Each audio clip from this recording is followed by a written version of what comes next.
بسم اللہ الرحمن الرحیم۔ یہ ریڈیو قطر ہے۔ اب آپ محمود احمد سے خبریں سنیے۔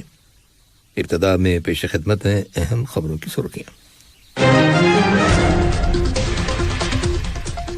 صاحب اسم امیر نے اسلامی جمہوریہ ایران کے صدر کو ان کے ملک کے قومی دن کے موقع پر مبارکباد کا برقی پیغام ارسال کیا ہے۔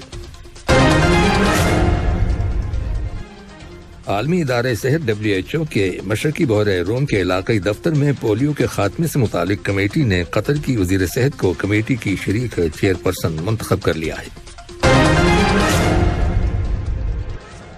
وزارت صحت کی رپورٹ کے مطابق ملک کے اندر گزشتہ 24 گھنٹوں کے دوران کرونا وائرس کے مزید 1289 مریضوں کے صحت یاب ہو جانے کے بعد اس وبائی مرض سے شفا پانے والے افراد کی مجموعی تعداد اب 3,39,427 ہو گئی ہے۔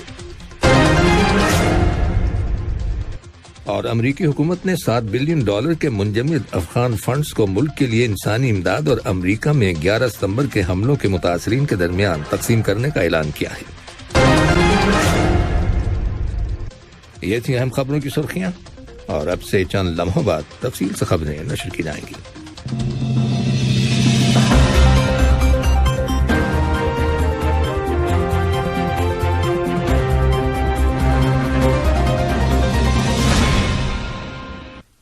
لیے جب آپ تفصیل سے خبریں سنیے۔ صاحب اسم امیر شیخ تمیم بن حمد آل ثانی نے اسلامی جمہوریہ ایران کے صدر ابراہیم رئیسی کو ان کے ملک کے قومی دن کے موقع پر مبارکباد کا برقی پیغام ارسال کیا ہے۔ نائب امیر شیخ عبداللہ بن حمد آل ثانی اور وزیر اعظم و وزیر داخلہ شیخ خالد بن خلیفہ بن عبدالعزیز آل ثانی نے بھی اس موقع کی مناسبت سے ایران کے صدر کے نام مبارکباد کے برقی پیغامات روانہ کیے ہیں۔ قطر نے صومالیہ کے دارالحکومت مغادیشو میں ہونے والے بم دھماکے کی شدید مذمت کی ہے۔ اس دھماکے کے نتیجے میں متعدد افراد ہلاک اور زخمی ہو گئے۔ وزارت خارجہ کی جانب سے ایک بیان جاری کیا گیا ہے جس میں اس حکومتی موقف کا اعادہ کیا گیا ہے کہ قطر تشدد، دہشت گردی اور ہر قسم کی تخریبی اور مجرمانہ کارروائیوں کو مسترد کرتا ہے، خواہ ان کی وجوہات اور مقاصد کچھ بھی ہوں۔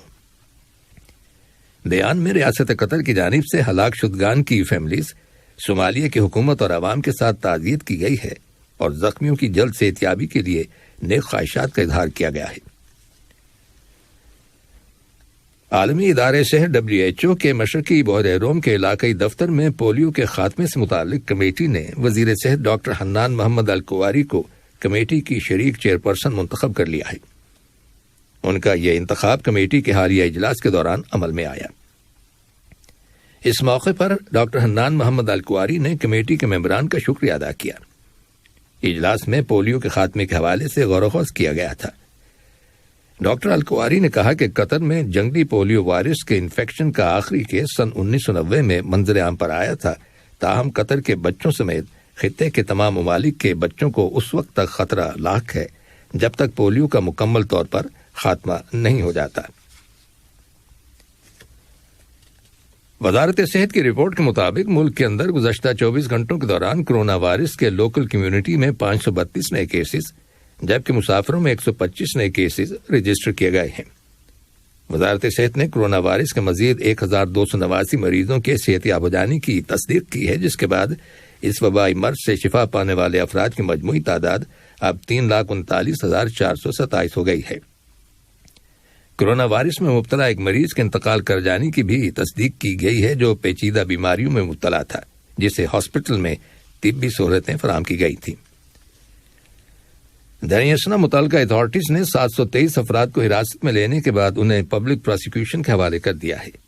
ان لوگوں نے کرونا وائرس کے پھیلاؤ کو روکنے کے لیے ملک میں نافذ کیے گئے احتیاطی اقدامات کی خلاف ورزی کی تھی۔ ان میں سے 504 افراد کو پبلک پلیسز پر ماسک نہ پہننے پر، 210 لوگوں کو سماجی دوری کی پابندی نہ کرنے پر اور 9 اشخاص کو سیل فون میں اعتراض ایپ ڈاؤن لوڈ نہ کرنے پر قصوروار پایا گیا۔ متعلقہ اتھارٹیز نے عوام سے اپیل کی ہے کہ وہ اپنی اور دوسروں کی حفاظت کو یقینی بنانے کے لیے احتیاطی تدابیر پر عمل کریں۔ صحت کی عالمی تنظیم WHO کے سربراہ ٹیڈرس ایڈہینم نے کہا ہے کہ اگر دنیا کے 70% لوگوں کو ویکسین لگا دی جائے تو رواں سال 2022 کے دوران کرونا وائرس کی وبائی مرض کا شدید مرحلہ ختم ہو سکتا ہے۔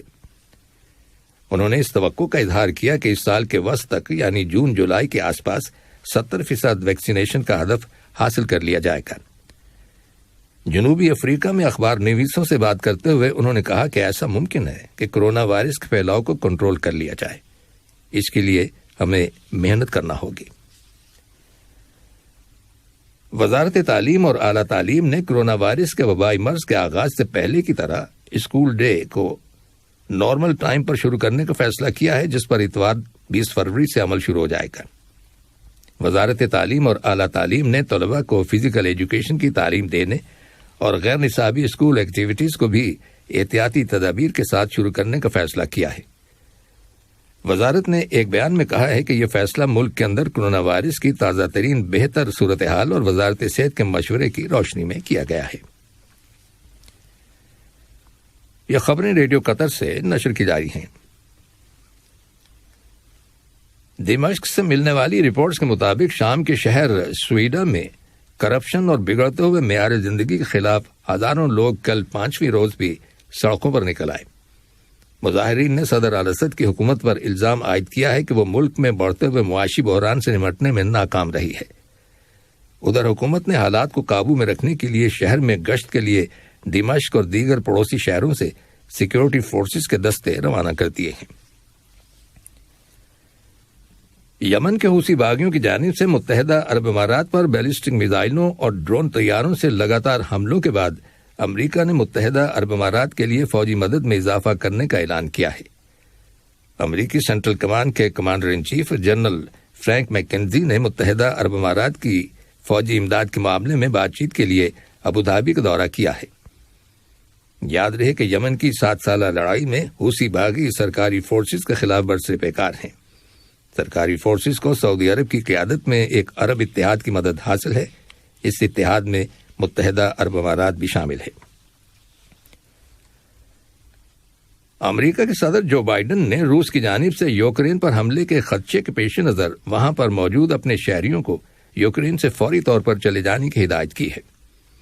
امریکہ کے محکمہ خارجہ نے ایک نئی ٹریول ایڈوائزری میں کہا ہے کہ یوکرین پر روس کے ممکنہ حملے کے خدشے کی وجہ سے امریکی شہریوں کو چاہیے کہ وہ فی الحال یوکرین کا سفر نہ کریں، اور جو امریکی شہری اس وقت وہاں موجود ہیں انہیں چاہیے کہ وہ کمرشل یا پرائیویٹ ذرائع سے وہاں سے نکلنے کی کوشش کریں۔ یاد رہے کہ واشنگٹن کی جانب سے ان خدشات کا مسلسل اظہار کیا جا رہا ہے کہ روس کسی بھی وقت اچانک یوکرین پر حملہ کر سکتا ہے۔ ادھر روس نے جمعرات کے دن سے بیلاروس میں جنگی مشقیں شروع کر دی ہیں جو 10 روز تک جاری رہیں گی۔ اس کے علاوہ روس نے اپنی بحر اسود کی بندرگاہ پر 6 جنگی بحری جہاز بھی لنگر انداز کر دیے ہیں۔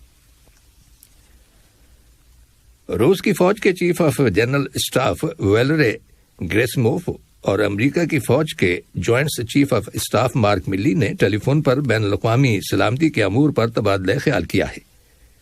روس کی وزارت دفاع کے بیان کے مطابق گزشتہ سال نومبر کے بعد سے ان دونوں سینئر فوجی حکام کے درمیان یہ اپنی نوعیت کی دوسری ٹیلی فون کال ہے۔ امریکی حکومت نے $7 بلین کے منجمد افغان فنڈز کو ملک کے لیے انسانی امداد اور 11 ستمبر کے حملوں کے متاثرین کے درمیان تقسیم کرنے کا اعلان کیا ہے۔ افغان حکومت نے عدالت کے ذریعے امریکہ سے ان منجمد فنڈز کی واپسی کا مطالبہ کیا تھا۔ اقوام متحدہ کا کہنا ہے کہ سن 2022 میں 96% افغان عوام غربت کا شکار ہو سکتے ہیں۔ ادھر ورلڈ فوڈ پروگرام نے انکشاف کیا ہے کہ افغانستان کے اندر اس وقت صرف 2% لوگوں کے پاس خوراک ہے۔ افغانستان کے منجمد اثاثوں کو ریلیز کرنے کے لیے صدر جو بائیڈن نے ایک ایگزیکٹو آرڈر پر دستخط کر دیے ہیں۔ میڈیا رپورٹس کے مطابق صدر بائیڈن اس رقم کا نصف 11 ستمبر 2001 کے ٹوین ٹاور پر حملوں کے متاثرین کے خاندانوں کی جانب سے مانگے گئے معاوضے کے لیے مختص کریں گے، جبکہ باقی آدھی رقم افغانستان میں انسانی امداد پر خرچ کی جائے گی۔ مڈغاسکر میں بتسرائے نامی طوفان سے مرنے والوں کی تعداد 120 تک پہنچ گئی ہے، جبکہ ہزاروں کی تعداد میں لوگ اپنے گھر تباہ ہو جانے کے بعد پناہ گاہوں کی تلاش میں ہیں۔ سرکاری ڈیزاسٹر ریلیف ایجنسی کا کہنا ہے کہ تقریباً 1,24,000 افراد کے گھروں کو نقصان پہنچا ہے، جبکہ 30,000 لوگ بے گھر ہو چکے ہیں، اور یوں 108 مقامات پر ان کے لیے کیمپس لگا دیے گئے ہیں۔ جرمنی، فرانس اور دیگر ممالک کی ٹیمیں امدادی کارروائیوں میں مصروف ہیں۔ 3 ملین آبادی والے جزیرہ نما ملک مڈغاسکر کے جنوبی علاقے کو پہلے ہی سے خوراک کی قلت کا سامنا ہے۔ اور اب کچھ خبریں کھیلوں کے بارے میں۔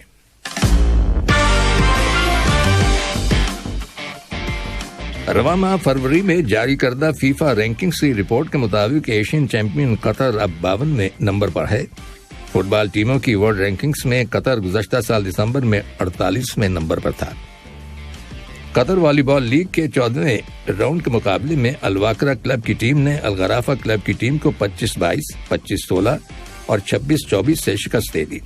اس کامیابی کے بعد الواقرہ کی ٹیم 28 پوائنٹس لے کر ٹورنامنٹ کے پہلے مرحلے میں تیسری پوزیشن پر ہے۔ دوسرے میچ میں العربی کلب کی ٹیم نے اسد کلب کی ٹیم کو 25-21، 25-15 اور 25-21 سے ہرا دیا۔ میزبان انڈیا نے 3 میچوں کی ODI کرکٹ سیریز کے آخری میچ میں ویسٹ انڈیز کو 96 رن سے ہرا دیا ہے۔ ادھر پاکستان سپر لیگ کے رواں سیزن کے کرکٹ ٹورنامنٹ میں ڈیفینڈنگ چیمپئن ملتان سلطانز کو پہلی مرتبہ شکست کا سامنا کرنا پڑا جب وہ لاہور قلندرز کے ہاتھوں 52 رن سے میچ ہار گئی۔ آخر میں اہم خبروں کی سرخیاں ایک بار پھر سن لیجیے۔ صاحب اسم امیر نے اسلامی جمہوریہ ایران کے صدر کو ان کے ملک کے قومی دن کے موقع پر مبارکباد کا برقی پیغام ارسال کیا ہے۔ عالمی ادارے سے WHO کے مشرقی بحیرہ روم کے علاقائی دفتر میں پولیو کے خاتمے سے متعلق کمیٹی نے قطر کی وزیر صحت کو کمیٹی کی شریک چیئرپرسن منتخب کر لیا ہے۔ وزارت صحت کی رپورٹ کے مطابق ملک کے اندر گزشتہ 24 گھنٹوں کے دوران کورونا وائرس کے مزید 1289 مریضوں کے صحت یاب ہو جانے کے بعد اس وبائی مرض سے شفا پانے والے افراد کی مجموعی تعداد اب 3,39,427 ہو گئی ہے۔ اور امریکی حکومت نے $7 بلین کے منجمد افغان فنڈز کو ملک کے لیے انسانی امداد اور امریکہ میں 11 ستمبر کے حملوں کے متاثرین کے درمیان تقسیم کرنے کا اعلان کیا ہے۔ ریڈیو قطر سے خبروں کا آج کا پہلا بلیٹن ختم ہوا۔